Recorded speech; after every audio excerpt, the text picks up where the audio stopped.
If you asked anyone, they would have told you I was living a dream life. Stable marriage, nice house, decent career. A husband who never raised his voice at me and always made sure the bills were paid. Believed that too. I believed I was happy, or at least I thought I was, until the moment I realized I had been running on autopilot for years. The days blurred together. Wake up, work, dinner, maybe a TV show before bed. Our conversations had become more like schedules and reminders than real talk. I didn't even notice how empty I felt until someone walked into my life and made me feel something again. It started on a Wednesday afternoon. I was at a coffee shop near my office, waiting for my order, when I heard someone call my name. It was Daniel. We had gone to the same university years ago but never been close friends. He had this energy about him, the kind that pulled you in before you could think. He smiled like he was genuinely glad to see me, asked how I'd been, and when I answered, I realized my voice sounded lighter than it had in months. We chatted for a few minutes. Nothing inappropriate, nothing intense, but when he laughed at something I said, I noticed the way it made my chest feel warm. We ended up sitting down with our drinks, talking longer than I planned. He told me about his job, the places he'd traveled, the hobbies he'd picked up. I found myself leaning in, listening, wanting to know more. It wasn't just his words, it was how present he seemed, how he made me feel like I had his full attention. I couldn't remember the last time my husband had looked at me that way. By the time I glanced at my watch, I realized I was running late, and I left with a strange mixture of excitement and guilt. That night, I sat across from my husband at dinner and told him about bumping into an old classmate. He nodded politely, asked what Daniel was doing now, and then went back to checking his phone between bites. I told myself it didn't matter, but something inside me had shifted. I kept replaying the conversation in my head, remembering the way Daniel's eyes lit up when I spoke, the way he actually listened. The next week, Daniel sent me a message on social media.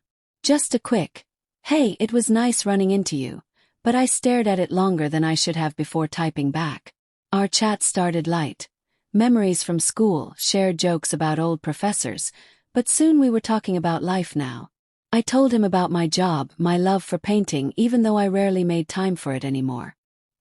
He told me about late-night walks in the city, his recent breakup, the new book he was reading. The conversation flowed so easily, and with every message, I felt a spark that I hadn't felt in years. Days turned into weeks, and our messages became more frequent. A little ping on my phone and suddenly my mood would lift. I started checking for his replies before I even got out of bed in the morning. It wasn't physical, I told myself. Just a harmless reconnection. But there was something intoxicating about the way he made me feel. Seen, interesting, alive. One Friday afternoon he suggested we grab lunch sometime. I hesitated for a few minutes before typing back, "Sure."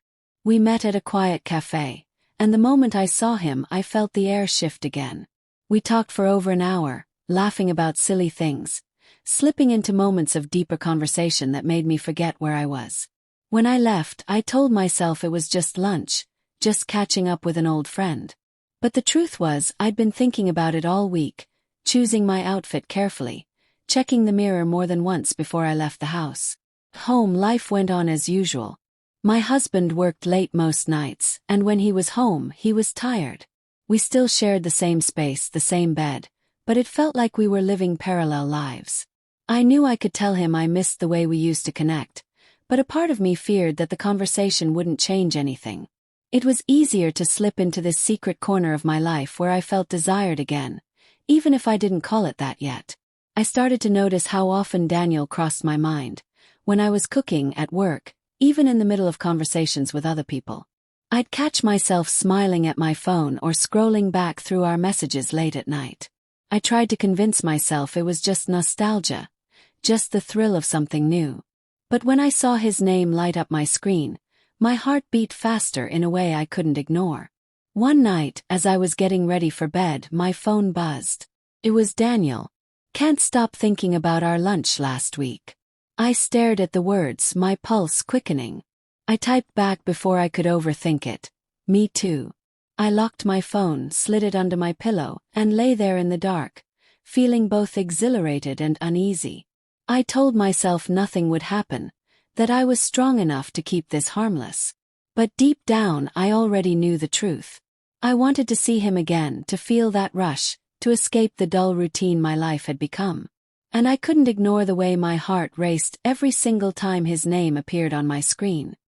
It began subtly, almost innocently. Our messages turned from occasional check-ins to an ongoing conversation that stretched from morning until night. I would wake up to his words and fall asleep with my phone still in my hand, rereading something he'd sent hours earlier. We developed little inside jokes, shared our frustrations, and traded secrets we hadn't told anyone else. I told myself it was harmless because it was just words, but deep down I felt the shift. I had started guarding this part of my life, keeping my phone close and angling the screen away whenever my husband was nearby. The first time we met after that lunch was under the pretense of me being in the area for errands. We grabbed coffee again, sitting at a small table in the corner, and I noticed how easy it felt to be there with him. He leaned in when I spoke, his voice low, his smile almost conspiratorial, and it stirred something inside me. When he reached across the table to hand me a napkin, his fingers brushed mine for the briefest moment. It was nothing anyone else would notice, but for me, it sent a jolt through my body that lingered long after I got home. The guilt started creeping in then, though I tried to push it aside. I told myself I could stop whenever I wanted, that I was in control. But I began to crave the next time I'd see him, the next message that would light up my screen. My husband was working late most nights, and I used the time to slip into this parallel connection, one that felt more vivid than my reality. We started sharing more personal thoughts. He told me about his failed relationship, how he missed having someone who truly understood him. I told him about the things I'd been too embarrassed to admit to my husband, that I felt invisible sometimes, that I wanted to feel excited about life again. Instead of dismissing it, he listened, and there was a warmth in his words that made me believe he genuinely cared. It wasn't long before we arranged another meeting, this time without the flimsy excuse of convenience. We met at a quiet wine bar, dimly lit, with music soft enough to allow us to speak in hushed tones. The air between us was charged in a way it hadn't been before. At one point, he reached across the table again, this time letting his hand rest on mine. I didn't pull away. My breath caught, and I felt my chest tighten, not with fear but with anticipation. Later that evening, when we stood outside saying goodbye, the pause between our words grew longer. He stepped closer, and before I could think about it, his lips were on mine. It was quick at first, almost hesitant, but then it deepened, and the world seemed to fall away. My mind screamed that it was wrong, that I should stop, but my body betrayed me. I kissed him back, my hands finding his shoulders, my heart pounding like I'd just run a race. When we finally pulled apart, I was breathless and flushed. We didn't say much after that, just exchanged a look that said we both understood what had just happened. As I drove home, the reality of it began to sink in. I had crossed a line I couldn't uncross. I tried to rationalize it, telling myself it was just a kiss, but the truth was that it was more than that. It was the moment I'd chosen to feed the desire instead of walking away. That night I walked into my home and found my husband sitting on the couch, watching TV. I kissed him on the cheek like I always did, but it felt different. I was hyper-aware of the fact that I had just kissed another man hours earlier, that I was carrying this secret inside me. I answered his questions about my day, careful to keep my voice steady, to hide the storm brewing beneath my calm exterior. The following days were a blur of conflicting emotions. The guilt was heavier now, but so was the craving. I thought about that kiss constantly, replaying the way it felt, the rush it gave me. He messaged me the next morning, telling me he couldn't stop thinking about it either, and that was all it took for me to agree to see him again. I told myself it was just a talk, but I knew that wasn't the truth. Every time we were together after that, it became harder to pretend we were just two old friends catching up. The touches grew longer, the looks lingered, the silences between words spoke louder than anything we said out loud.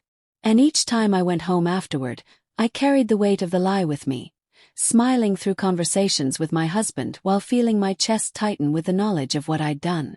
I knew I should stop.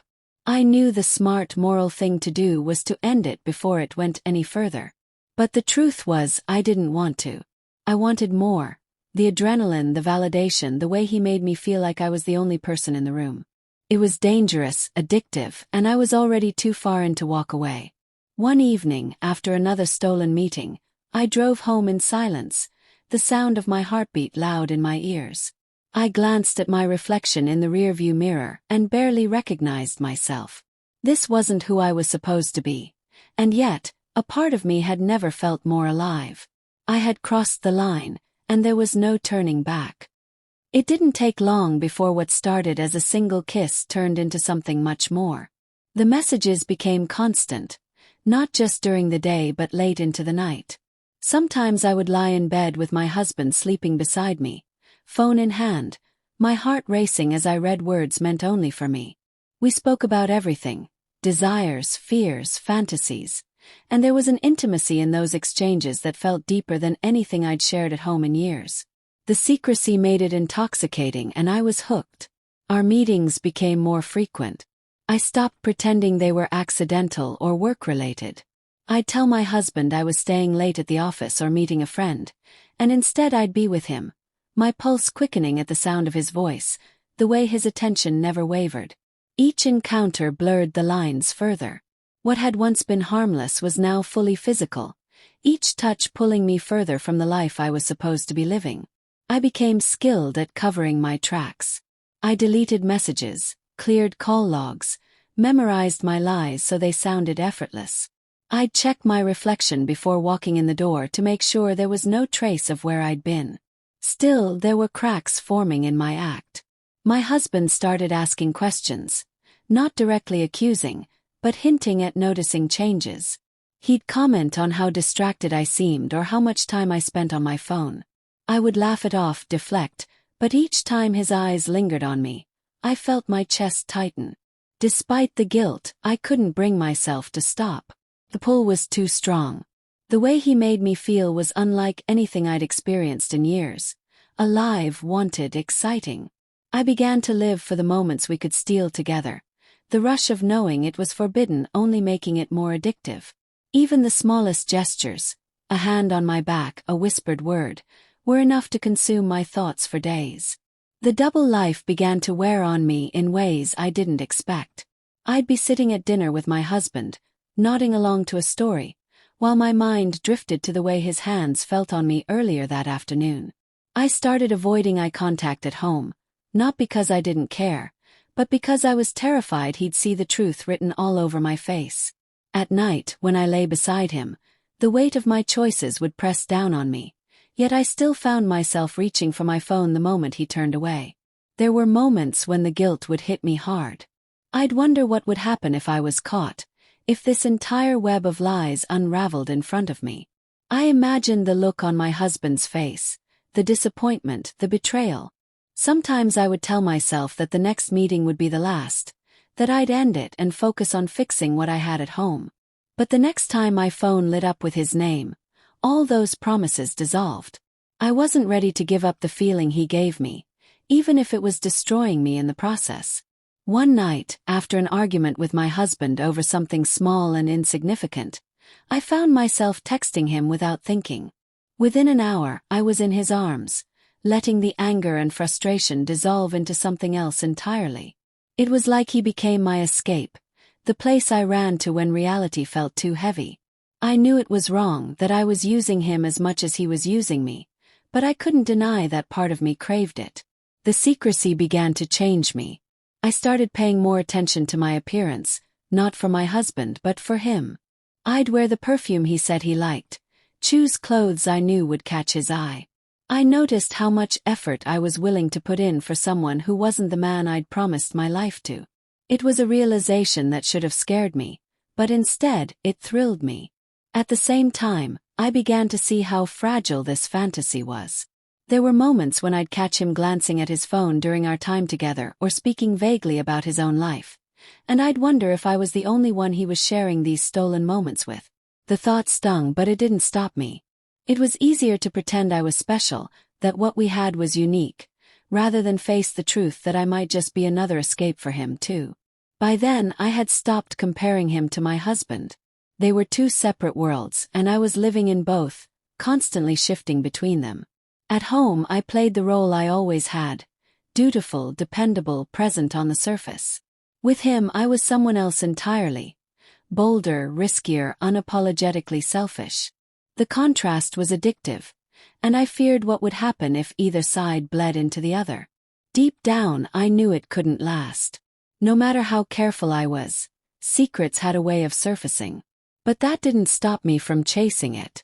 Every time I thought about ending it, the memory of his touch, his words, his presence would pull me back. I wasn't ready to let go, even if I knew I was walking a path that could only end in disaster. And so I kept going, knowing full well I was feeding a fire that could burn everything I had to the ground, but unable or maybe unwilling to put it out. It happened faster than I ever imagined. One moment I was still balancing both worlds, thinking I had everything under control, and the next it all began to crumble. My husband found a message I hadn't deleted. I didn't see it happen. I only saw the change in his expression when I walked into the room. His voice was quieter than usual, but it carried a weight I couldn't ignore when he asked me who the message was from. My throat went dry, and I knew instantly that this was the moment I had been dreading. I tried to explain, stumbling over half-truths, hoping I could still downplay it. But his eyes were locked on mine, and I could tell he already knew. The questions came faster. How long it had been, why I hadn't said anything, whether there was something wrong with him. I had no good answers. Everything I said sounded hollow, even to me. Watching the hurt spread across his face was unbearable. This wasn't the anger I had expected. It was something worse. It was the realization that I had broken something that couldn't be easily put back together.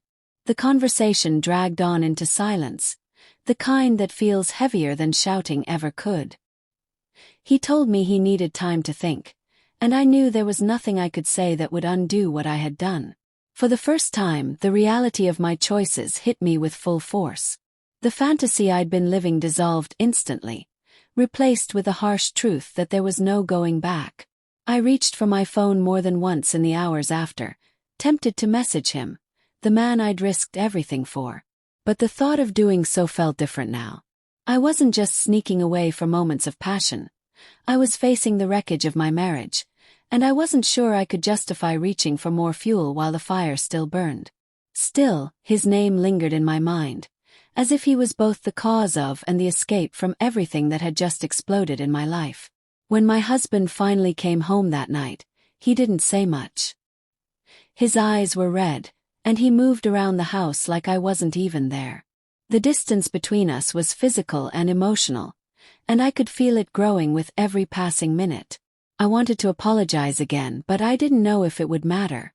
You can't unhear the truth once it's been spoken, and I had laid mine bare, even if not in every detail. In the days that followed, the silence was suffocating. My husband avoided me unless necessary, and when we did speak, his words were short, clipped. I noticed the way he studied me, as if searching for the woman he had trusted, but finding only a stranger. At night I lay awake, staring at the ceiling, wondering how I had let things get this far. The thrill that had once kept me going now felt like a sick joke I had played on myself. I met with him one last time, not for passion but to end it. He didn't fight me on it. He only shrugged, as if he had known this day was coming. There was no grand gesture, no desperate plea to stay in his life. Just a quiet acknowledgement that whatever this had been, it had run its course. Walking away from him should have brought me relief, but it didn't. It only made the emptiness sharper, as though I had lost both men in different ways. At home, my husband eventually sat me down. He didn't yell. He didn't threaten. He simply told me he didn't know if he could forgive me. Hearing those words broke something inside me because I knew he meant them. I had been holding on to this fragile hope that maybe, with enough time and effort, we could go back to what we had. But in that moment, I realized we were standing on the edge of something we might never recover from. I tried to imagine my life without him, the years we had built together erased by my betrayal. I thought about the good memories, the moments when love had felt simple and solid. It made me wonder why I had been willing to gamble it all for something that, in the end, was only temporary. But regret doesn't undo actions, and apologies can't erase images burned into someone's mind. The days turned into weeks, and though we still lived under the same roof, the space between us felt like miles. I wanted to tell him I would do anything to fix it, but I knew words weren't enough. Trust, once broken, doesn't return with promises. I watched him, knowing that every look, every pause, was him deciding whether he could ever see me the same way again. Now, when I think about what happened, I don't just remember the excitement or the thrill. I remember the look in his eyes when he realized who I had become. Desire gave me moments I thought I needed, but it also took away something I can never get back.